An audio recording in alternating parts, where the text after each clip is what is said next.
होगा हर झूठ का पर्दाफाश। हर क्षेत्र की खबर लाएंगे आपके पास। आएगी हर ताजा खबर सबसे पहले आपके पास। तो जुड़े रहिए हमारे साथ। किसी भी दल को और किसी भी व्यक्ति को लोकतांत्रिक तरीके से अपनी बात रखने में कहीं कोई बुराई नहीं है। हर एक व्यक्ति को है।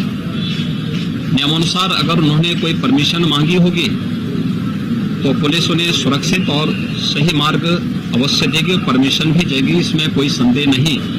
लेकिन ये दायित्व संबंधित और जिम्मेदार नागरिकों या जिम्मेदार संगठन और राजनीतिक दलों का एक नैतिक दायित्व कर्तव्य भी बनता है कि अपने किसी भी आंदोलन के लिए या किसी भी प्रोसेशन के लिए उनको नियमानुसार परमिशन मांगनी चाहिए और बिना पब्लिक व्यवस्था को, लोक व्यवस्था को भंग किए उस कार्यक्रम को निर्विघ्न संपन्न करने की व्यवस्था देने का दायित्व प्रशासन का है। प्रशासन उसके तहत ही अपनी कार्रवाई को आगे बढ़ाएगा। उन्होंने अगर परमिशन मांगी होगी तो जरूर जो भी उनके लिए सरल और सुरक्षित मार्ग होगा प्रशासन ने वो उनको उपलब्ध कराया होगा। मुझे लगता है समाजवादी पार्टी से ये उम्मीद करना कि वह किसी नियम को माने, किसी शिष्टाचार को माने, ये एक कपोल कल्पना ही कही जा सकती है। अकेला को अभी कुछ दिन थाना टीला मोड़ पुलिस द्वारा अवैध नशे का कारोबार कर तस्करी करने वाले तस्कर गिरोह के 5 अभियुक्त गण गिरफ्तार। कब्जे से 120 किलोग्राम गांजा व तस्करी में प्रयुक्त 2 कार बरामद। गिरोह दक्षिण भारत से गांजा लाकर करता था एनसीआर में सप्लाई। इंटरनेट यूएस के नंबर से उनको धमकी मिली थी जिसमें उनको सख्त से जुना होने की बात की थी। इसमें पुलिस ने गहनता से तफ्तीश चालू कर दी थी। इसमें जिस नंबर से कॉल आया था उस व्यक्ति को हम लोग लेकर आ गए हैं। इसमें पूछताछ में पता चला है कि इस व्यक्ति का नाम अनीश महतो है जो कि छपरा बिहार के रहने वाले हैं। इन्होंने C++, जावा एवं अदर कंप्यूटर के कोर्स कर रखे हैं। पूछताछ में इन्होंने बताया कि ये अस्थमा के एक पेशेंट है और ये डॉक्टर से पूर्व से ही परिचित हैं।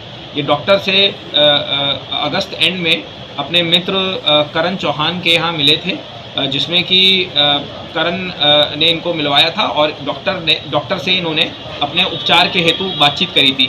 डॉक्टर ने इनका नंबर ले लिया था और बाद में ये और डॉक्टर आपस में संपर्क में रहे हैं। इनकी बात 2 तारीख को दोबारा हुई थी जिसमें कि इस पेशेंट ने डॉक्टर को बताया था कि उनके पाँव में सूजन आ गई है, जिसके बाद डॉक्टर ने उनको कुछ दवाइयाँ रिकमेंड करी थी और इन्होंने अपने सूजे हुए पाँव की फ़ोटो भी डॉक्टर को भेजी थी। इसमें हम लोग को ये पूरा मामला संदिग्ध लग रहा था और अब ये प्रूव हो गया है कि ये डॉक्टर ने अपनी लोकप्रियता पाने के लिए ये हरकत करी है। तो अब कुछ आगे की क्या कार्रवाई रहेगी?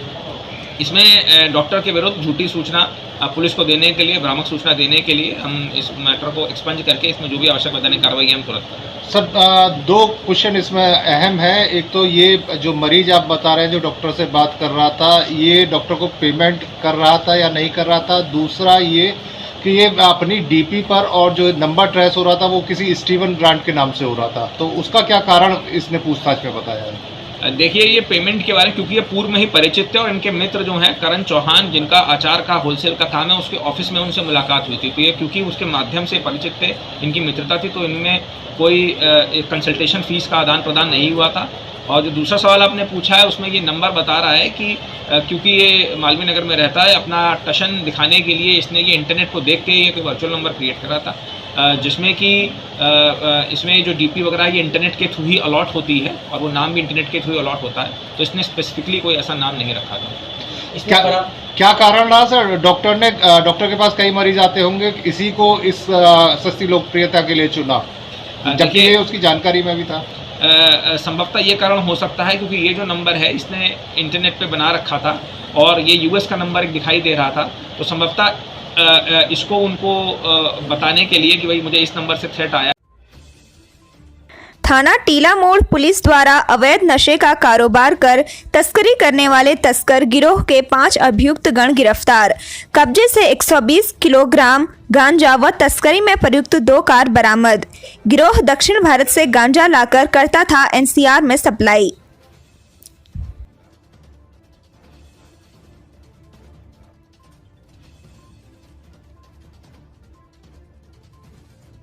पुलिस अधीक्षक महोदय द्वारा ड्रग्स की स्मगलिंग करने वाले लोगों के विरुद्ध चलाए गए अभियान के तहत क्षेत्राधिकारी साहिबाबाद के नेतृत्व में टीला मोड़ पुलिस के द्वारा आज 5 स्मगलरों को पकड़ा गया है, जिनसे करीब 1.25 कुंटल गांजा और 2 गाड़ियां बरामद हुई हैं, जो ये लोग विजयवाड़ा आंध्र प्रदेश से लेकर के आ रहे थे। इनके विरुद्ध उचित धाराओं में अभियोग पंजीकृत करके और इनको जेल भेजा जा रहा है तथा इनसे पूछताछ में जो भी लीड मिली है उसके अनुसार हम लोग आगे भी इस पे कार्रवाई करेंगे।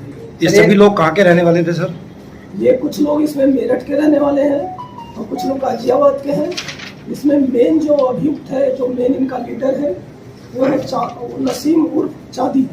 ये पहले भी कई बार जेल जा चुका है और फिर इसके बाद भी ऐसा स्मगलिंग का धंधा कर रहा था, जो ले आकर के एनसीआर में छोटे छोटे जो व्यापारी हैं उनको बेचता है। वहाँ से फिर अलग अलग लोगों के पास माल जाता है और पुड़िया में बना करके लोग इसको बेचते हैं। सर क्या प्रोफाइल है इन सभी का? सभी बहुत पढ़े लिखे लोग नहीं हैं और लो प्रोफाइल के लोग हैं जो स्मगलिंग में ही इन्वॉल्व हैं। सर क्या केस है उनके? पुराने कोई इतिहास है? नसीम उर्फ चांदी करीब 12-13 केस इस पे पहले से दर्ज है। इसके अलावा कुछ अभियुक्त और भी हैं जिन पे 2-2, 3-3, 4-4 मुकदमे पहले से इनके ऊपर दर्ज है। सर एक रिक्शा चालक गायब हुआ था, उसका शव अगले ही दिन मिला है टोन सिटी क्षेत्र में। उस मामले में गिरफ्तारी की गई है। कितने लोग गिरफ्तार किए गए हैं? 2 दिन पहले थाना लोनी पर एक धारा 302, 201 के तहत मुकदमा पंजीकृत किया गया था, जिसमें मुकदमावादी ने बताया था कि उसके पिता की हत्या कारित करके नामजद अभियुक्तों के द्वारा और उसके शव को छुपा दिया गया। इसका सफल अनावरण करते हुए थाना प्रभारी निरीक्षक लोनी के नेतृत्व में टीम ने 4 लोगों की गिरफ्तारी की है, जिसमें विजेंद्र, रमेश, गोपाल और रिंकी है। सर हत्या का क्या कारण रहा सर, जो हत्या की गई है? पूछताछ के आधार पर जो प्रकाश में आया है उसके आधार पर इन्होंने ये बताया कि सुभाष से ई रिक्शा इन्होंने अपने घर पे सामान ढुलाई के लिए बुक करा करके लाए और इन्होंने बताया कि मकान मालिक का किराया इनके ऊपर बहुत अधिक था, जिससे कि ये प्रेशर में थे। उसके आने के बाद इन लोगों ने प्लानिंग की कि यदि इसे मार करके और इसका जो ई रिक्शा था उस ई रिक्शा को बेच दें तो सर किराया कितना था जो बाकी था? 12,500 रुपये इन्होंने बताया कि 12,500 रुपये मकान मालिक का इनके ऊपर किराया निकल रहा था। उस किराया को चुकाने के लिए उन्होंने ऐसी विभत्स प्लानिंग कर ली और विभत्स तरीके से इस घटना को अंजाम दे दिया। सर हत्या किस हथियार से की गई है और कहाँ शव फेंका गया था फिर इनके द्वारा? हत्या कारित करने में इन्होंने चाकू और खुरपे का, जैसा इन्होंने बताया कि इसका उपयोग किया था। इनकी निशानदेही पर चाकू और खुरपा दोनों बरामद कर लिए गए हैं और इनके घर ही से ई रिक्शा भी, मृतक का ई रिक्शा बरामद कर लिया गया। हत्या करने में कौन कौन शामिल थे और कितने लोग आज गिरफ्तार किए गए इस मामले में? हत्या करने में चूंकि घर पे हत्या हुई थी और घर पे मुख्य जो हत्यारे थे विजेंद्र और रमेश ने इस घटना को अंजाम दिया, लेकिन साक्ष्य मिटाने के क्रम में घर पे मौजूद जो रिंकी थी और विजेंद्र और रमेश का पिता गोपाल, उसने भी इस योजना में उनका साथ दिया। धन्यवाद। संभल प्रशासन का चला अतिक्रमण के खिलाफ चाबुक, अतिक्रमण हटवाया। संभल के संभल मुरादाबाद रोड का मामला एसडीएम नगर पालिका ईओ द्वारा साथ ही पुलिस बल रहा मौजूद। अतिक्रमण हटाने की दी चेतावनी, नहीं किया जाएगा तो जब्तीकरण होगा। अतिक्रमण कर हुए लोगों से 80,000 रुपये शमन शुल्क वसूला।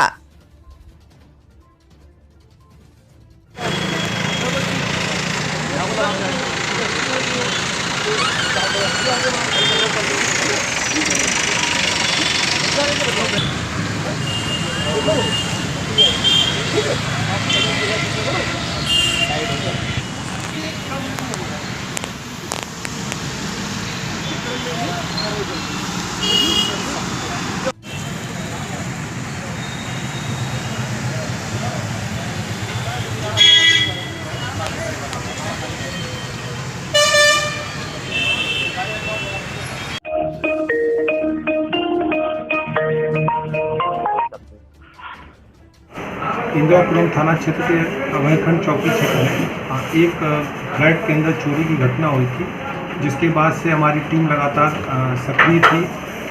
मैनुअल इंटेलिजेंस और इलेक्ट्रॉनिक एविडेंस के माध्यम से ये ज्ञात हुआ कि 13 तारीख को इन लोगों के द्वारा एक चोरी की योजना प्लान की जा रही है दिल्ली में। उस दौरान हमारी पुलिस टीम वहाँ गई, तो इन लोगों ये जब चोरी का माल लेके नीचे उतर रहे थे, तो इस दौरान हमारी पुलिस टीम के साथ इनकी मुठभेड़ हुई, जिसके बाद ये तंग गलियों का फ़ायदा उठाते हुए भाग गए। उस समय इनकी फुटेज और मैनुअल इंटेलिजेंस के आधार पर इनकी शिनाख्त हुई और इन दोनों चोर नाजिम और आबिद को हमारी टीम ने इस जो सोनार जिसको ये माल बेचते थे उसके सहित कल रात्रि में इंदिरापुरम क्षेत्र में 5-6 की पुलिया के पास से पकड़ा है और इनको गिरफ्तार करके सुसंगत विधिक कार्रवाई की जा रही है। सर, बताया जा रहा है दिल्ली जब इन्होंने घटना करी तो बंधक बना के कुछ ऐसा सुनने में आ रहा है परिवार को। दिल्ली में गोविंदपुरी थाने में 392, 397 और 34 IPC का अभियोग पंजीकृत है, जिससे संबंधित सारा माल जो है वो इनके पास से रिकवर हुआ है और हमारे यहाँ अभयखंड थाना क्षेत्र में हुई पुरानी घटनाओं के माल रिकवर हुए हैं। पूछताछ में इनके द्वारा ये भी बताया गया कि विगत लगभग 20 सालों से इनके द्वारा ये चोरी के काम किया जा रहा है और अभी जो अक्सर ये मोबाइल लेके चलते हैं जब चोरी करने जाते हैं और मोबाइल की CDR और इलेक्ट्रॉनिक साक्ष्य के विश्लेषण के आधार पर ज्ञात हुआ कि NCR में मेरठ, दिल्ली, नोएडा, गाजियाबाद में इनके द्वारा लगातार चोरी की घटना की जा रही थी और लगातार सक्रिय होकर स्कूटी पे इन दोनों लोगों द्वारा चोरी घटना की जा रही है। सर, ये गिरोह में सरगना कौन है और अभी तक कितनी घटनाओं को अंजाम दे चुके हैं? नाजिम और आबिद 2 लोग हैं इसमें और एक राजू नाम का सुनार है। नाजिम जो जिसकी सब पुरानी क्रिमिनल हिस्ट्री है, जो 2003 से ही अपराध कर रहा है और 2009 से आबिद उसके साथ जुड़ा हुआ है। इन लोगों के द्वारा लगातार NCR में घटना की जा रही है और पिछले 20 साल में 1000 से अधिक घटनाएं इन लोगों के द्वारा खारिज की गई, जैसा कि इन्होंने पूछताछ में बताया है। अभी विगत दिनों में शाहीन बाग और आसपास के क्षेत्र में लगभग 30-40 घटनाएं इनके द्वारा की गई हैं, जिस संबंध में संबंधित पुलिस स्टेशन को अवगत करा दिया गया है। बाकी विस्तृत पूछताछ में जो भी निष्कर्ष निकल के सामने आएगा उससे अवगत। टीला मोड़ थाना क्षेत्र अंतर्गत पैदल गश्त के दौरान चौकी इंचार्ज सिकंदरपुर जब मैं टीम के गश्त कर रहे थे, उसी दौरान उनको मुखबिर खास से एक सूचना मिलती है। उस सूचना पे जब उन्होंने एक व्यक्ति को हिरासत में लिया और कड़ाई से पूछताछ करने के बाद उस व्यक्ति का नाम मोहसिन पुत्र मिराजुद्दीन था, जो कि हमारे थाना क्षेत्र के पसौंडा का रहने वाला है। जब इससे विस्तृत पूछताछ की गई तो इसके पास से लगभग 15 मोबाइल फ़ोन बरामद हुए और यह एक शातिर ठग है। और जब इसके बैकग्राउंड में जाया गया, पड़ताल की गई, तो पाया गया कि यह गुजरात में जेल जा चुका है या महाराष्ट्र के खारगर थाना से जेल जा चुका है और आंध्रा से भी ये पहले जेल जा चुका है, जबकि मूल रूप से ये गाजियाबाद का रहने वाला है। ये ठगी में ये लोगों को मोबाइल दिखा के उनको मोबाइल बेचने के बहाने जब मोबाइल का दाम तय हो जाता था तो यह जो है एक सील बंद लिफाफे में मोबाइलों को उनको प्रदान करता था। जब तक व्यक्ति मोबाइल खोलता तब तक ये इनके पैसे लेके रफू चक्कर हो जाता था और जिन लोगों के पास पैसे नहीं रहते थे उनसे मोबाइल एक्सचेंज का ये झांसा देकर उनके मोबाइल ले लेता था और इनको फर्जी मोबाइल पकड़ा देता था। मौके से इसने हम लोगों को इसके पास से 15 मोबाइल फोन और दर्जनों मोबाइल कवर और लगभग 7 से 8 डमी मोबाइल फोन बरामद हुए हैं। ये राह चलते को निशाना बनाता था या पहले से तय होता? जी बिल्कुल, ये जो है शातिर ठग है, तो यह लोगों को देख के पहचान के अपने सॉफ्ट टारगेट तय कर लेता था और उसके बाद उनके साथ ठगी करता था। सर, कितनी घटना ये अभी तक कर चुका है? ये अभी तक जैसा कि मैंने बताया कि 2007 में पहली बार ये गुजरात के सूरत में थाना चौक बाजार से जेल गया था। उसके बाद यह मुंबई के खारगर से जेल गया 2010 में और 2014 में आंध्रा के निर्मल थाना से यह गिरफ्तार हुआ है। तो यह बहुत ही इसका आपराधिक इतिहास लंबा है और इसने अभी तक सैकड़ों घटनाओं को अंजाम दिया हुआ है।